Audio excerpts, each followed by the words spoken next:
जय हिंद, वंदे मातरम। नमस्कार साथियों, स्वागत है आपके अपने यूट्यूब चैनल अवतार स्टडी 7054 में। मैं पाल प्रवीण। आज के वीडियो में बात करेंगे भारत के मुख्य न्यायाधीश। हाल ही में भारत के नए मुख्य न्यायाधीश यानी CJI चुने गए हैं, तो आप सभी के लिए वीडियो बहुत ही इम्पोर्टेंट होने वाला है। आप किसी भी कॉम्पिटिटिव एग्जाम की तैयारी करते हैं उसके लिए वीडियो बहुत ही इम्पोर्टेंट होने वाला है। सभी प्रश्न इस वीडियो में बहुत ही महत्वपूर्ण हैं, तो आप सभी लोग वीडियो को पूरा देखिएगा और वीडियो को ज़्यादा से ज़्यादा मित्रों में शेयर करिएगा। और जो लोग हमारे यूट्यूब चैनल पर पहली बार जुड़े हैं वह सभी लोग चैनल को सब्सक्राइब करें। तो आइए मित्रों, क्लास की शुरुआत करते हैं एक शानदार लाइन के साथ। किसी ने ठीक ही कहा है, अगर तुम सीखने की इच्छा नहीं रखते तो कोई तुम्हें नहीं सिखा सकता, और अगर तुम सीखना चाहते हो तो कोई तुम्हें रोक नहीं सकता। आगे जानते हैं सर्वोच्च न्यायालय। उच्चतम न्यायालय या सर्वोच्च न्यायालय कानून का सर्वोच्च न्यायालय है। इसके द्वारा दिए गए निर्णय अंतिम होते हैं तथा इन निर्णयों के विरुद्ध किसी और न्यायालय में अपील नहीं की जा सकती। संविधान के अनुच्छेद 124 से 147 तक के अनुच्छेदों का संबंध सर्वोच्च न्यायालय से है। संविधान के अनुच्छेद 124 के 1 में सर्वोच्च न्यायालय की व्यवस्था के बारे में बताया गया है। अगला प्रश्न है, भारत के उच्चतम न्यायालय के 49वें मुख्य न्यायाधीश कौन बने हैं? वेरी इंपॉर्टेंट क्वेश्चन है। भारत के उच्चतम न्यायालय के 49वें मुख्य न्यायाधीश कौन बने हैं? राइट आंसर इसका मित्रों option number A, justice Uday Umesh Lalit. ठीक है, इनका जो नाम है मित्रों justice Uday Umesh Lalit. Right answer है option number A. Important point की चर्चा करते हैं। जस्टिस उदय उमेश ललित 27 अगस्त को देश के 49वें मुख्य न्यायाधीश के रूप में शपथ लेंगे। वो 2 महीने 2 हफ्ते यानी कुल 75 दिन तक सुप्रीम कोर्ट की अगुवाई करेंगे। जस्टिस यू ललित 9 नवंबर को रिटायर होंगे। 9 नवंबर को इनको रिटायर कर दिया जाएगा और ये केवल 75 दिनों के लिए CJI नियुक्त किए गए हैं। इसके बाद देश के 50वें मुख्य न्यायाधीश के रूप में जस्टिस DY चंद्रचूड़ पद संभालेंगे। जस्टिस चंद्रचूड़ ठीक 2 साल यानी 10 नवंबर 2025 तक इस पद पर रहेंगे। ठीक है, जस्टिस जो चंद्रचूड़ हैं इनको 2 साल के लिए इस पद पर रखा जाएगा। अगला प्रश्न है, भारत के उच्चतम न्यायालय के 49वें मुख्य न्यायाधीश जस्टिस उदय उमेश ललित ने किनका स्थान लिया? वेरी इंपॉर्टेंट क्वेश्चन है और सभी लोग आंसर कमेंट करेंगे।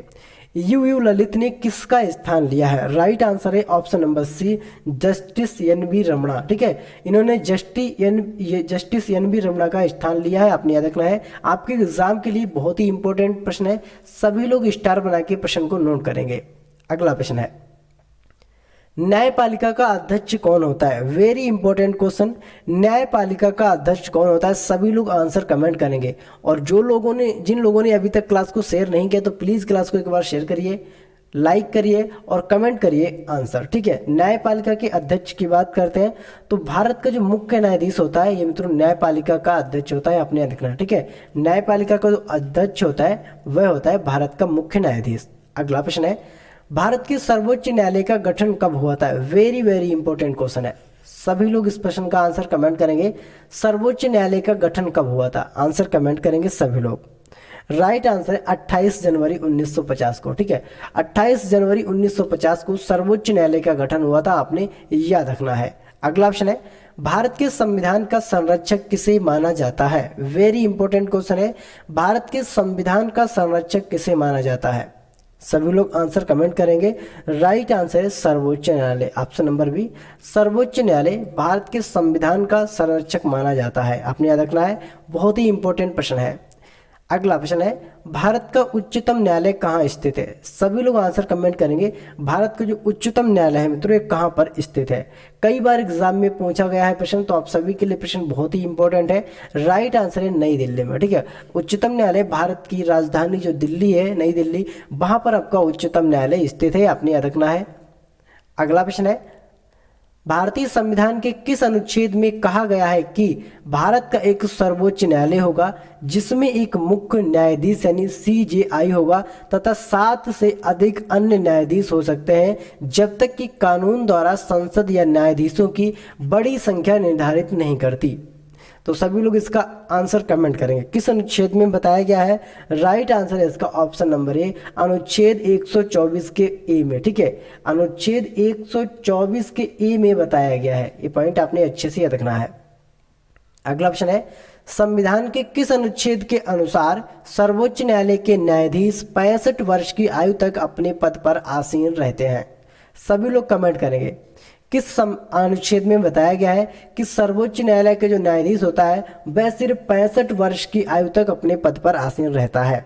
राइट आंसर है ऑप्शन नंबर ए, अनुच्छेद 124 यानी आर्टिकल 124 के बी में बताया गया है। ठीक है, 124 के बी में बताया गया है कि भारत का एक न्यायाधीश होगा और वह अपने पद पर 65 वर्ष की आयु तक रह सकता है। ठीक है, कितनी आयु तक? 65 वर्ष की आयु तक।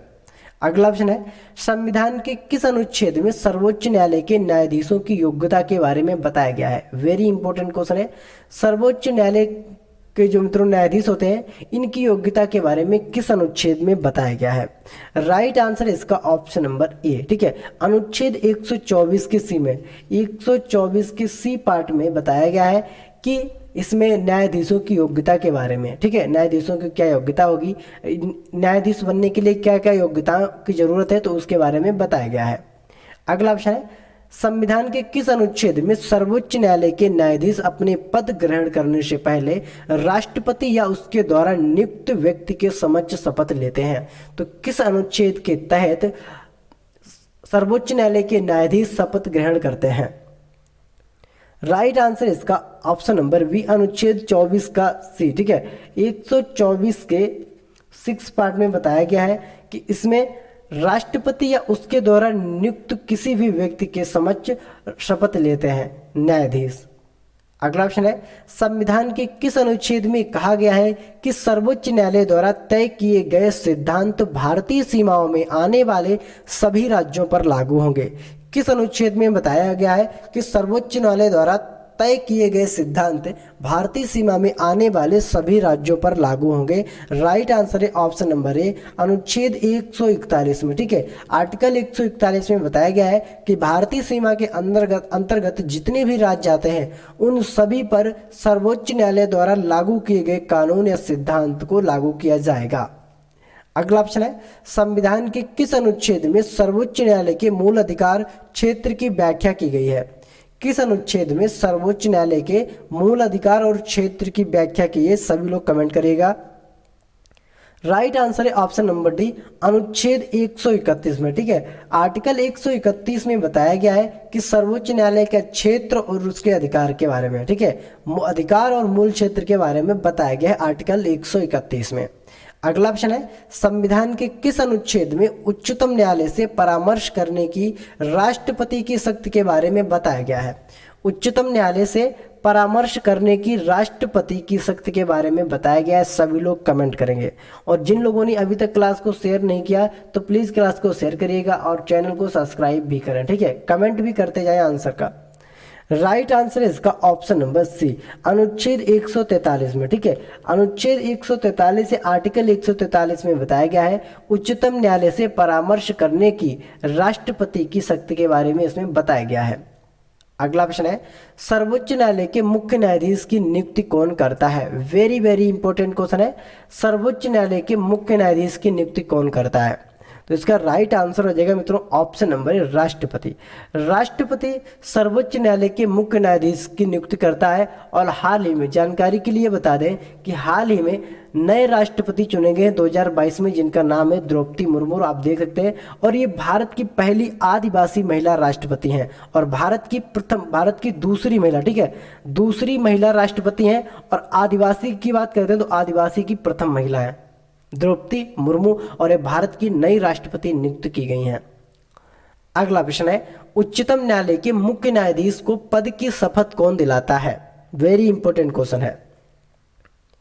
उच्चतम न्यायालय के मुख्य न्यायाधीश को पद की शपथ कौन दिलाता है? राइट आंसर है मित्रों इसका ऑप्शन नंबर बी, राष्ट्रपति। ठीक है, राष्ट्रपति के द्वारा मुख्य न्यायाधीश को शपथ दिलाई जाती है, या राष्ट्रपति के द्वारा मनोनीत किसी अन्य व्यक्ति के द्वारा भी न्यायाधीश को शपथ दिलाई जा सकती है। ठीक है, आपने याद रखना है, राष्ट्रपति के द्वारा मनोनीत अन्य किसी व्यक्ति के द्वारा भी न्यायाधीश को शपथ दिलाई जा सकती है। अगला ऑप्शन है वर्तमान में सीजेआई सहित भारत के सर्वोच्च न्यायालय में कितने न्यायाधीश हैं। वेरी वेरी इंपॉर्टेंट क्वेश्चन है, सभी लोग आंसर कमेंट करिएगा। वर्तमान में सीजेआई सहित भारत के सर्वोच्च न्यायालय में कितने न्यायाधीश हैं, सभी लोग कमेंट करेंगे। राइट आंसर इसका ऑप्शन नंबर सी 34। ठीक है, 34 न्यायाधीश है, आपने याद रखना है भारत में। अगला ऑप्शन है भारत के सर्वोच्च न्यायालय के प्रथम मुख्य न्यायाधीश कौन है। भारत के सर्वोच्च न्यायालय के प्रथम मुख्य न्यायाधीश कौन है, सभी लोग आंसर कमेंट करिएगा। सर्वोच्च न्यायालय के प्रथम मुख्य न्यायाधीश कौन है, जल्दी से सभी लोग आंसर कमेंट करेंगे। और जिन्होंने अभी तक क्लास को शेयर नहीं किया तो प्लीज क्लास को शेयर करिएगा। राइट आंसर है ऑप्शन नंबर ए हीरालाल जीकानिया। ये भारत के सर्वोच्च न्यायालय के प्रथम मुख्य न्यायाधीश हुए थे, आपने याद रखना है। आपके एग्जाम के लिए प्रश्न बहुत ही इंपॉर्टेंट है, सभी लोग स्टार बनाकर इसको नोट करेंगे। अगला ऑप्शन है भारत के मुख्य न्यायाधीश कब तक पद पर रह सकता है, सभी लोग कमेंट करेंगे। भारत का जो मुख्य न्यायाधीश होता है ये कब तक अपने पद पर रह सकता है। भारत का मुख्य न्यायाधीश कब तक रह सकता है। राइट आंसर है ऑप्शन नंबर ए 65 वर्ष की आयु तक। ठीक है, कोई भी न्यायाधीश होता है वह अपनी 65 वर्ष की आयु तक अपने पद पर रह सकता है और उसके बाद ठीक है वह उसको रिटायरमेंट देना पड़ता है। अगला ऑप्शन है भारत के मुख्य न्यायाधीश का वर्तमान वेतन कितना होता है। वेरी वेरी इंपॉर्टेंट क्वेश्चन है, भारत के मुख्य न्यायाधीश का वर्तमान वेतन कितना होता है, सभी लोग कमेंट करेंगे। राइट आंसर इसका ऑप्शन नंबर ए 2,80,000 प्रति माह। ठीक है, 2,80,000 प्रति माह वेतन होता है मुख्य न्यायाधीश का। ये पॉइंट आपने अच्छे से याद रखना है, 2,80,000 प्रति माह। अगला ऑप्शन है भारत के मुख्य न्यायाधीश अपना त्याग पत्र किसे देता है। वेरी वेरी इंपॉर्टेंट क्वेश्चन है, भारत के जो मुख्य न्यायाधीश होते हैं ये अपना त्याग पत्र किसे देते हैं, सभी लोग कमेंट करिएगा। ठीक है, भारत के मुख्य न्यायाधीश अपना त्याग पत्र किसे देते हैं, सभी लोग आंसर कमेंट करेंगे। राइट आंसर हो जाएगा इसका ऑप्शन नंबर सी भारत के राष्ट्रपति को। जैसा कि आप देख पा रहे हैं कि यहाँ पर द्रौपदी मुर्मू का फोटो लगा है और ये मित्रों वर्तमान समय में भारत की राष्ट्रपति हैं। ठीक है, भारत की राष्ट्रपति। और इनके क्रम की बात करते हैं तो इनका क्रम कौन से है, 15वें नंबर की राष्ट्रपति है तो द्रौपदी मुर्मू, और भारत की पहली आदिवासी महिला राष्ट्रपति हैं। ठीक है, आपने अच्छे से याद रखना है, बहुत ही इंपॉर्टेंट प्रश्न है। आगे बात करते हैं सर्वोच्च न्यायालय के जजों का वेतन किसके आहरित होता है। वेरी वेरी इंपॉर्टेंट क्वेश्चन है, सर्वोच्च न्यायालय के जजों का वेतन किसके आहरित होता है, सभी लोग कमेंट करेंगे। इनका जो वेतन होता है वह किसके आहरित होता है। राइट आंसर है ऑप्शन नंबर बी संचित निधि से। इनका जो वेतन होता है वह संचित निधि से दिया जाता है, आपने याद रखना है। ठीक है, संचित निधि से वेतन दिया जाता है। अगला पॉइंट है इंपॉर्टेंट पॉइंट, संचित निधि संविधान के अनुच्छेद 266 के वन के अनुसार सरकार को मिलने वाले सभी राजस्वों जैसे सीमा शुल्क, उत्पाद शुल्क, आयकर, संपदा शुल्क, अन्य कर एवं शुल्क और सरकार द्वारा दिए गए ऋणों की वसूली से जो धन प्राप्त होता है वे सभी संचित निधि में जमा किए जाते हैं। आगे जानते हैं संसद की स्वीकृति के पश्चात सरकार अपने सभी खर्चों का वहन इसी निधि से करती है, इसीलिए इसे भारत की संचित निधि कहा जाता है। अगला प्रश्न है भारत के उच्चतम न्यायालय में न्यायाधीशों की संख्या बढ़ाने का अधिकार किसके पास है। भारत में उच्चतम न्यायालयों में संख्या जो बढ़ाने का अधिकार है वह किसके पास है। राइट आंसर है ऑप्शन नंबर ए भारत की संसद के पास। भारत की संसद के पास अधिकार है कि वह उच्चतम न्यायालय में न्यायाधीशों की संख्या को बढ़ा सकता है। अगला ऑप्शन है भारत के सर्वोच्च न्यायालय की पहली महिला मुख्य न्यायाधीश कौन थी। वेरी वेरी इंपॉर्टेंट क्वेश्चन है, सभी लोग इसको स्टार बनाकर नोट करेंगे। सर्वोच्च न्यायालय की प्रथम महिला मुख्य न्यायाधीश कौन थी। ठीक है, सभी लोग कमेंट करिएगा। राइट आंसर इसका ऑप्शन नंबर ई फातिमा बीबी। ठीक है, फातिमा बीबी सर्वोच्च न्यायालय की पहली महिला मुख्य न्यायाधीश थी। अगला ऑप्शन है संविधान की व्याख्या करने का अंतरिम अधिकार किसे प्राप्त होता है। वेरी इंपॉर्टेंट क्वेश्चन है, संविधान की व्याख्या करने का अंतरिम अधिकार या अंतिम अधिकार किसे प्राप्त होता है। राइट आंसर है ऑप्शन नंबर है सर्वोच्च न्यायालय को। ठीक है, सर्वोच्च न्यायालय को अंतिम अधिकार प्राप्त होता है संविधान की व्याख्या करने के लिए। अगला ऑप्शन है जब राष्ट्रपति एवं उपराष्ट्रपति का पद खाली हो तो भारत के राष्ट्रपति के पद पर कौन होता है। वेरी वेरी इंपॉर्टेंट क्वेश्चन है, अचानक से राष्ट्रपति और उपराष्ट्रपति का पद खाली हो जाता है उस समय भारत के राष्ट्रपति के पद पर कौन रहता है। सभी लोग कमेंट करिएगा, बहुत ही इंपॉर्टेंट क्वेश्चन है। सही आंसर हो जाएगा भारत का मुख्य न्यायाधीश। ठीक है, उस समय भारत का मुख्य न्यायाधीश भारत के राष्ट्रपति के रूप में बनकर कार्य करता है। अगला ऑप्शन है सर्वोच्च न्यायालय में न्यायाधीशों की नियुक्ति होने के लिए व्यक्ति को कम से कम कितने वर्ष उच्च न्यायालय का एडवोकेट होना चाहिए। वेरी इंपॉर्टेंट क्वेश्चन है। न्यायालय में न्यायाधीश नियुक्त होने के लिए कितने वर्षों तक उच्च न्यायालय का एडवोकेट होना चाहिए। सभी लोग कमेंट करेंगे कम से कम 10 वर्ष। ठीक है, 10 वर्ष तक उच्च न्यायालय में एडवोकेट होना चाहिए, आपने याद रखना है। अगला ऑप्शन है सर्वोच्च न्यायालय के न्यायाधीश भारत के राष्ट्रपति द्वारा हटाए जाते हैं। सर्वोच्च न्यायालय के न्यायाधीश भारत के राष्ट्रपति द्वारा हटाए जाते हैं। सभी लोग कमेंट करेंगे किसके कहने पर। प्रधानमंत्री के कहने पर, संसद में महाभियोग प्रस्ताव पारित होने पर, उपराष्ट्रपति के कहने पर, या इनमें से कोई नहीं। राइट आंसर हो जाएगा ऑप्शन नंबर बी, संसद में महाभियोग प्रस्ताव के पारित होने पर सर्वोच्च न्यायालय के न्यायाधीशों को हटाया जा सकता है। अगला ऑप्शन है सबसे अधिक समय तक भारत के मुख्य न्यायाधीश के पद पर कौन रहे। वेरी इंपॉर्टेंट क्वेश्चन है, सबसे अधिक समय तक भारत के मुख्य न्यायाधीश के पद पर कौन रहे हैं। राइट आंसर है option number A, Yashwant Vishnu Chandrachud. ठीक है, यशवंत विष्णु चंद्रचूड़ ये भारत पर सबसे लंबे समय तक इन्होंने मुख्य न्यायाधीश के रूप में कार्य किया है। इनका जो समय है 22 फरवरी 1978 से 11 जुलाई 1985 तक, कुल 2696 दिनों तक भारत के मुख्य न्यायाधीश के पद पर रहे। ठीक है, कुल दिनों की बात करते हैं तो 2696 दिनों तक के भारत के मुख्य न्यायाधीश रहे हैं। अगला पॉइंट है सबसे कम समय तक भारत के मुख्य न्यायाधीश के पद पर कौन रहे। वेरी वेरी इंपॉर्टेंट क्वेश्चन है, सबसे कम समय तक भारत के मुख्य न्यायाधीश के पद पर कौन रहे। सभी लोग कमेंट करिएगा। सही आंसर इसका option number B, Kamal Narayan Singh. ठीक है, कमल नारायण सिंह मुख्य न्यायाधीश के पद पर सबसे कम समय तक रहे। ठीक है, सबसे कम समय तक, ये पॉइंट आपने याद रखना है। अगला ऑप्शन है कमल नारायण सिंह 25 नवंबर 1991 से 12 दिसंबर 1991 तक, यानी कुल 17 दिनों तक भारत के मुख्य न्यायाधीश के रूप में इन्होंने कार्य किया। कुल 17 दिनों तक, आपने याद रखना है। बहुत ही इंपॉर्टेंट प्रश्न है, सबसे अधिक और सबसे कम भी आपसे एग्जाम में पूछ लेगा। ठीक है, तो दोनों पॉइंट आप अच्छे से याद रखना है। अगला ऑप्शन है संविधान के अनुच्छेद 124 के 3 के अनुसार सर्वोच्च न्यायालय के न्यायाधीशों के लिए क्या योग्यताएं निश्चित की गई हैं। वेरी वेरी इंपॉर्टेंट क्वेश्चन है, किस अनुच्छेद के अनुसार, यानी अनुच्छेद 124 के अनुसार सर्वोच्च न्यायालय के न्यायाधीशों की योग्यताएं क्या क्या निश्चित की गई हैं। ठीक है, तो यहाँ पर जो योग्यताएं दे रखी हैं तो ऑप्शन नंबर डी हमारी सभी योग्यताएं निश्चित की गई हैं। जैसे वह भारत का नागरिक हो, वह कम से कम लगातार 5 वर्ष तक किसी एक या दो या इससे अधिक उच्च न्यायालयों का न्यायाधीश रह चुका हो। सही ऑप्शन है उसने कम से कम 10 वर्ष तक लगातार किसी एक या दो या इससे अधिक उच्च न्यायालयों में वकालत की हो तथा राष्ट्रपति की राय में परंपरागत विधिवेता हो। तो राइट आंसर हो जाएगा मित्रों ऑप्शन नंबर डी, उपयुक्त सभी। तो ये थे मित्रों आपके मुख्य न्यायाधीश से संबंधित इंपोर्टेंट 30+ क्वेश्चन जो आपके एग्जाम के लिए बहुत ही इंपॉर्टेंट है। आप किसी भी कॉम्पिटेटिव एग्जाम की तैयारी करते हैं उसके लिए वीडियो बहुत ही इंपॉर्टेंट होने वाला है। आप सभी लोग वीडियो को पूरा देखिएगा और वीडियो को ज़्यादा से ज़्यादा मित्रों में शेयर करिएगा।